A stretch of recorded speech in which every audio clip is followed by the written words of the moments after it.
Tralala, tralala, tralala. Tralala, tralala, tralala.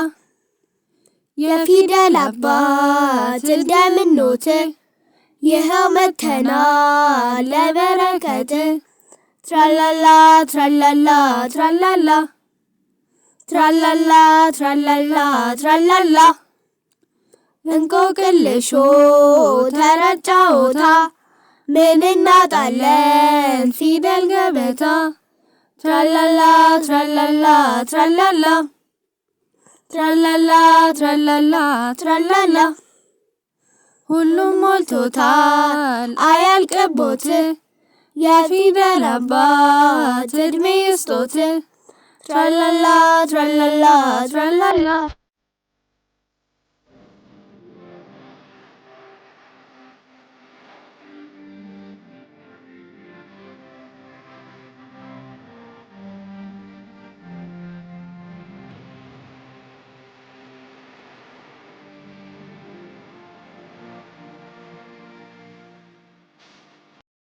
ወደሚቀጥለው መልመጃችን ስንሻገር አሁን የምንማረው ፊደል የከ ዝርያ ከ ኩ ኪ ካ ኬ ክ ኮ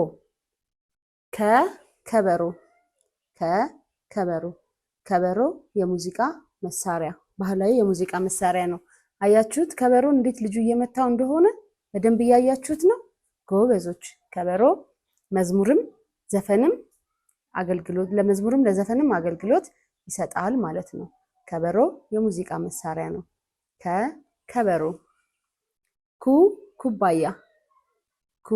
ኩባያ አያችሁት ኩባያ ለሻይ ለውሃ ለወተት ለመጠጣት የምንጠቀምበት አያችሁት አይደለ?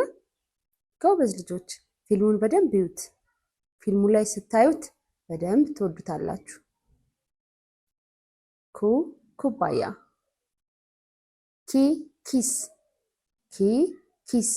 ኪስ ማለት የሱሪ ወይም የሸሚዝ ወይም የኮት እጃችን የምናስገባበት እጃችን ኪሳችን ውስጥ ከተን የምንሄድበት ወይም ደግሞ ገንዘብ የምናስቀምጥበት እያያችሁት ነው። አንዳንድ ቦታ ላይ ደግሞ እርሳስ ከለር የምናስቀምጥበት በደንብ እያያችሁት ነው ጎበዞች። ኪስ ካውያ ማለት ልብሳችን ጭርምትምት ሲል ልብሳችንን ምን እናደርግበታለን? እንተኩስበታለን። ልስልስ እንዲህ ልብሳችን ቀጥ እንዲልልን ምን እናደርጋለን? እንተኩሳለን። ፊልሙ ላይ እያያችኋት ነው ልብሷ እንዴት እንደምትተኩስ ጎበዝ ልጆች። ኬክ ለልደት ለሰርግ ለተለያዩ ዝግጅቶች ኬክን እንጠቀማለን አይደለ? እንዴት እንደሚያምር እያያችሁት ነው። ኬኩ እንበላለን ኬክን አያችሁት? ጎበዞች ልጁ እየበላ እንዴት እንደሆነ እያያችሁት ነው ሲበላ። አዎ ኬክ ክብሪት እሳት ለማያያዣ ይጠቅማል። እንዴት እንደሚሰራ እያያችሁት ነው። ፋብሪካ ውስጥ ክብሪት እንዴት ተመርቶ እንደሚመጣ እንዴት እንደሚዘጋጅ እያያችሁት ነው። ክብሪትን ጭረን ሻማ እንለኩሳለን፣ እሳት እናቀጣጥላለን። አያችሁት አይደል ጎበዞች? ክብሪት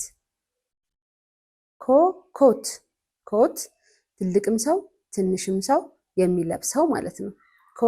ኮት በሱፍ መልክ የሚለበስ እያያችሁት ነው አይደል ሲያምር? አዎ ይሄንን ወንዶችም ሴቶችም ይለብሱታል። ፊልሙ ላይ ግን እያየን ያለነው ወንዶች ነው አይደለ?